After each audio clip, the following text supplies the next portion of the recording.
श्री स्वामी समर्थ. नमस्कार मंडळी, स्वागत आहे तुमचे माझ्या यूट्यूब चॅनलवरती. आजचा दिवस तुम्हाला खूप छान, सुखाचा, आनंदाचा जाओ हीच मी स्वामींच्या चरणी प्रार्थना करते आणि आपल्या आजच्या नवीन व्हिडिओला सुरुवात करते. 15 जून वार सोमवार आणि या दिवशी आलेली आहे सोमवती अमावस्या. जेव्हा अमावस्या ही सोमवारी येते तेव्हा सोमवती अमावस्या असे म्हटले जाते. या सोमवती अमावस्याने या अधिक महिन्याची समाप्ती होणार आहे आणि म्हणूनच अधिक मास सोमवती अमावस्या ही हिंदू धर्मात अत्यंत दुर्मिळ आणि पुण्यदायी योग आहे, ज्यामध्ये अधिक मास संपून ज्येष्ठ मास सुरू होतो. या दिवशी भगवान शिव पार्वतीची पूजा, पितरांची पूजन आणि दान धर्म केल्याचे सर्व मनोकामना पूर्ण होतात, अशी धार्मिक मान्यता आहे. या अमावस्याचा प्रारंभ 14 जून म्हणजेच आज रविवारी दुपारी 12:20 होणार आहे आणि समाप्ती 15 जून रोजी सकाळी 8:24 होणार आहे आणि म्हणूनच उद्या 15 जूनला ही सोमवती अमावस्या पाळली जाईल.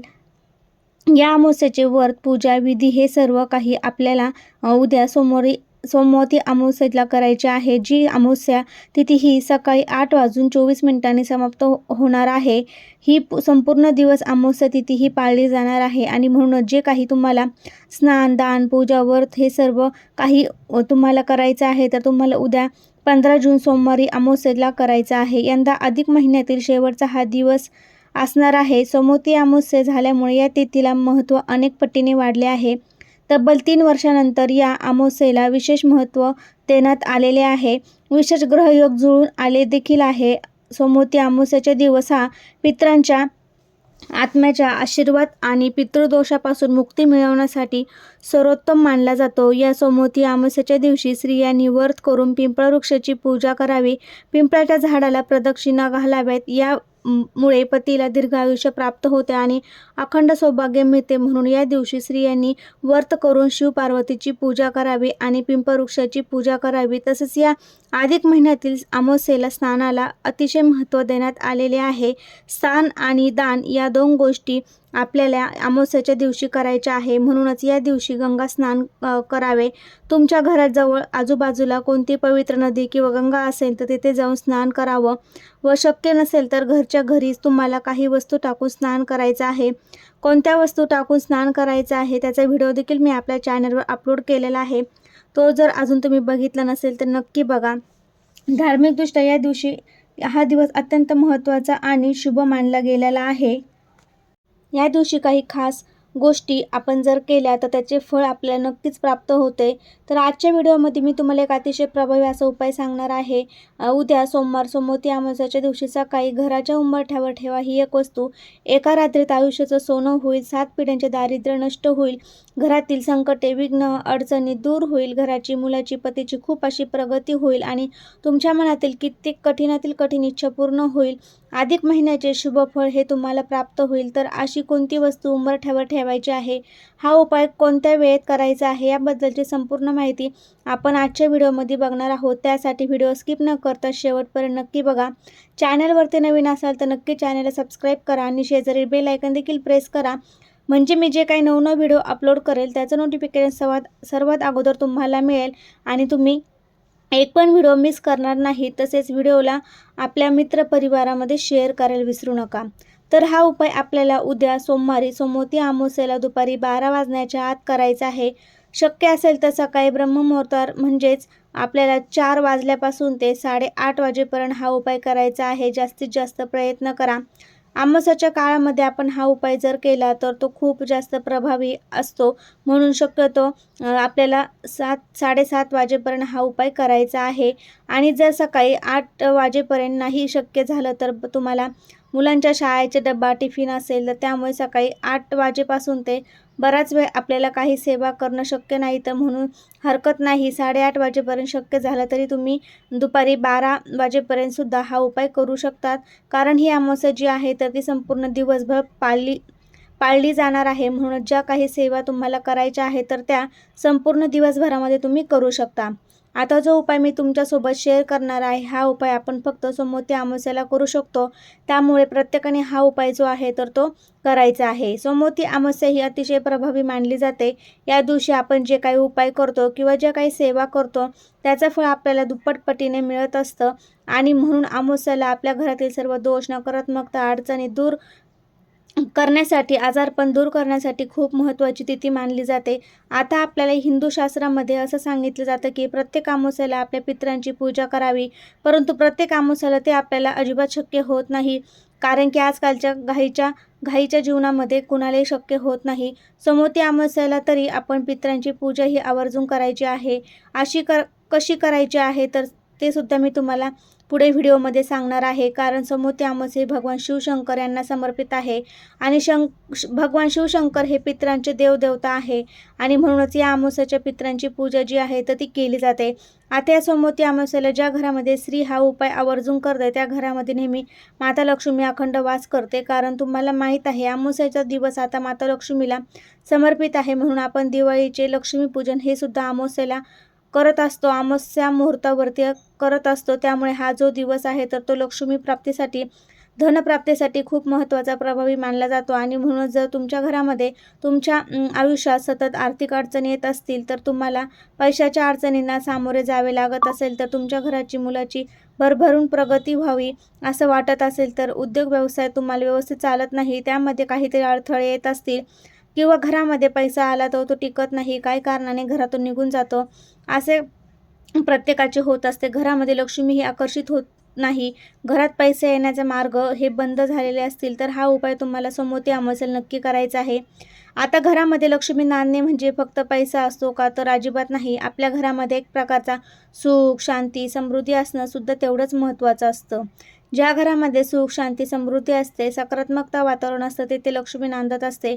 आपल्याला पैसा हा हवा आहे, पण त्यासोबत घरातील वातावरण हे लक्ष्मीला आकर्षित करण्यासाठी अनुकूल असणं सुद्धा तेवढंच महत्त्वाचं मानलं जातं. म्हणून अमावास्येच्या दिवशी ते खास काही प्रभावी उपाय जे आहेत तर ते केले जातात.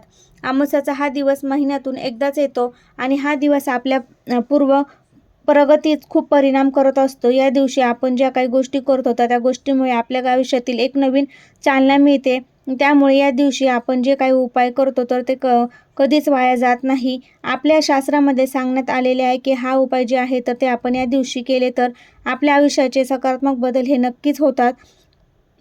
हा उपाय जर तुम्ही तुमच्या घरात केला तर घरातील भांडणे, क्लेश, वादविवाद दूर होऊन त्यांच्या कुटुंबाची प्रगती होईल आणि हा उपाय केल्याने संपूर्ण अधिक महिन्याचे पुण्यफळ जे आहे तर ते सुद्धा प्राप्त होईल. घरातील 7 पिढ्यांचे दारिद्र्य देखील नष्ट होतील.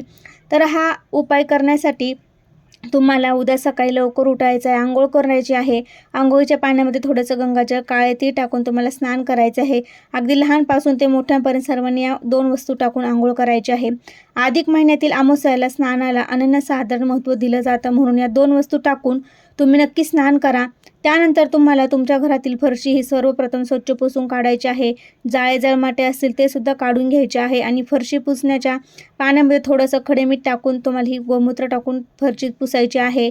हे जे काम आहे ते तुम्हाला करायचं आहे, कारण हा जो दिवस आहे तो नकारात्मकता दूर करण्यासाठी खूप महत्त्वाचा दिवस मानला जातो आणि प्रत्येकाच्या घरामध्ये काही ना काही नकारात्मक ऊर्जा ही असते. म्हणून फरशी पुसणे तुम्हाला एक काम आवर्जून करायचं आहे. त्यानंतर काय करायचं आहे, एक लोटा जल घ्यायचा आहे, त्यामध्ये तुम्हाला थोडंसं मीठ टाकायचं आहे आणि हे मिठाचं पाणी जे आहे ना ते आपल्या घराच्या मुख्य प्रवेशद्वारावर, उंबरठ्यावर आणि उंबरठ्याच्या बाहेरील शिंपडायचं आहे आणि स्वच्छ कपडा घेऊन तो पुसून काढायचा आहे.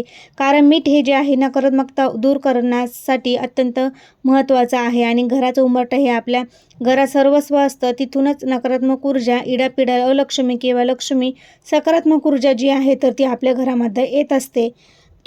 आणि जेव्हा आपण असं मिठाचं पाणी अमावास्येच्या उंबरठ्यावरती शिंपडतो तेव्हा तिथे नकारात्मक ऊर्जा ही आहे तर ती संपूर्णपणे नष्ट होते आणि घराची सुख, शांती, समृद्धी येते. त्यानंतर काय करायचं आहे, एक वाटीमध्ये हळद घ्यायची आहे, थोडंसं गंगाजल किंवा पाणी टाकून हळदीची पेस्ट तयार करायची आहे आणि उंबरठ्यावरती हळदीचं लेपन करायचं आहे. हळदीचं लेपन करत असताना प्रत्येकाला माहीत आहे तर उंबरठ्यावरती हळदीचं लेपन करून घातल्यानंतर त्यावर उंबरठ्याच्या मधोमध तुम्हाला कुंकवाचे एक स्वस्तिक काढायचं आहे. स्वस्तिक काढून हळद, कुंकू, अक्षदा, फूल अर्पण करायचं आहे, कारण स्वस्तिक हे मांगल्याचं प्रतीक आहे. उंबरठ्यावर स्वस्तिक काढण्याने घरातील दारिद्र्य दूर होतात, घराकडे लक्ष्मी आकर्षित होते.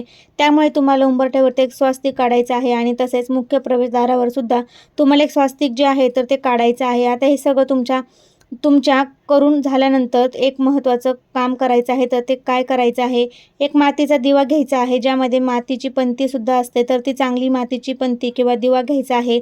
त्यामध्ये मोहरीचं तेल घालायचं आहे. मोहरीचं तेल नसेल तर तसं कोणतंही तेल घाला. दुहेरी कापसाची लांब वात घाला आणि असा हा प्रज्वलित दिवा करून तुम्हाला उंबरठ्याच्या बाहेर लावायचा आहे. जेव्हा तुम्ही बाहेरून घरामध्ये प्रवेश करतात जी तुमची उजवी साईड असेल तिथे हा सर्वप्रथम दिवा प्रज्वलित करून घ्यायचा आहे. दिव्याला हळदी कुंकू वाहून घ्यायचं आहे. त्यानंतर तुम्हाला एक तांब्याचा कलश किंवा स्टीलची कलश भरून घ्यायचा आहे. आपल्याला त्यामध्ये भरायचा आहे आणि हा जो कलश आहे तर तो तुमच्या मुख्य दरवाजाच्या उंबरठ्याच्या बाहेर ठेवायचा आहे. जो कुठे ठेवायचा आहे तर तुम्ही डाव्या किंवा उजव्या कोणत्याही साईडला ठेवू शकता. अमावास्येच्या दिवशी असा पाण्याने भरलेला कलश उंबरठ्यावरती ठेवून खूप शुभ मानलं जातं, कारण आपल्या उंबरठ्याच्या बाहेर आपल्या पितरांचा वास असतो. ते अमावास्येच्या दिवशी तेथे जाऊन थांबलेले असतात. तिथूनच आपल्याकडे ते बघत असतात आणि म्हणूनच त्या तृप्त होण्यासाठी तुम्हाला आशीर्वाद प्राप्त करून घेण्यासाठी हा कलश ठेवायचा आहे. यानंतर तुम्हाला काय करायचं आहे, तुमच्या मुख्य प्रवेशद्वारावर उंबरठ्यावर डाव्या आणि उजव्या साईडला जेथे तुम्ही उंबरठ्यावरती हळदीचं लेपन केलेलं आहे तर त्या उंबरठ्यावरती डाव्या आणि उजव्या साईडला थोडे थोडे काळे तीळ ठेवायचे आहे. मुख्य प्रवेशद्वारावर उंबरठ्यावरती अमावास्येच्या दिवशी काळे तीळ ठेवल्याने पितृदोषाचा त्रास जो आहे तर तो दूर होतो, वाईट शक्ती नाश होतो. म्हणून थोडे थोडे काळे तीळ तुम्हाला ठेवायचे आहे. आणि यानंतर तुम्हाला एक नारळ घ्यायचा आहे ज्यामध्ये पाणी असेल असा एक नारळ तुम्हाला घ्यायचा आहे आणि नारळावरती शेंदुराने एक तुम्हाला कुंकवाने त्रिशूळ काढायचा आहे. नारळाची पूजा करून घ्यायची आहे आणि यानंतर हा नारळ तुम्हाला आपल्या मुख्य प्रवेशद्वारावर ज्या प्रकारे घड्याळाच्या काट्या फिरतो तर त्याला वरपासून ते खालपर्यंत 7 वेळा ओवाळून घ्यायचा आहे आणि ओवाळत असताना श्री स्वामी समर्थ या मंत्राचा जप करायचा आहे. यानंतर हा नारळ तुम्हाला उंबरठ्याच्या बाहेर फेकायचा, फोडायचा आहे. व्यवस्थित फोडा. त्यानंतर फोडल्यानंतर त्या नारळाचे 2 भाग करायचे आहे आणि ते नारळ तुम्हाला 2 भाग, एक डाव्या साईडला आणि एक उजव्या साईडला उंबरठ्याच्या बाहेर ठेवून द्यायचा आहे. दुपारनंतर तो नारळ तुम्ही उचलून घ्यायचा आहे आणि बाहेर अशा ठिकाणी नेऊन ठेवायचा आहे जिथे येऊन पक्षी खातील व घरातल्या व्यक्तीने तो नारळ जो आहे तर तो खायचा नाही. तर असा हा नारळाचा उपाय जो आहे तर तो देखील तुम्हाला मुख्य प्रवेशद्वारावरती करायचा आहे. कारण की सोमवती अमावास्येच्या दिवशी वास्तुशास्त्रानुसार, आर्थिक मान्यतेनुसार या ज्या वस्तू आहेत तर त्या उंबरठ्यावरती ठेवून खूप जास्त शुभ मानले जाते. आपल्या घरातील उंबरठा हा फक्त घराची मर्यादा नसते तर सकारात्मक ऊर्जा, समृद्धी आणि रक्षणाचे प्रतीक आहे आणि त्यास रक्षण जास्त वाढवण्यासाठी अमावास्येला हे जे उपाय आहेत तर ते केले जातात. तर अशा प्रकारे हे उपाय आपल्याला उद्या सोमवती अमावास्येच्या दिवशी नक्की करायचे आहे. हे उपाय केल्याने घरातील इडापिडा, वाईट शक्ती नाश होईल. घरामध्ये कशाचीच आपल्याला विघ्न येणार नाही. घरातील संकटे, अडचणी दूर होतील. 7 पिढ्यांचे दारिद्र्य दूर होतील. घराची, मुलाची, पतीची सर्वांची कामे मार्गी लागून प्रगती होईल. तर अशा प्रकारे तुम्हाला जर हा व्हिडिओ आवडला असेल तर चॅनलवरती नवीन असाल तर नक्की सबस्क्राईब करा आणि व्हिडिओ आपल्या मित्रपरिवारामध्ये शेअर करायला विसरू नका. श्री स्वामी समर्थ. धन्यवाद.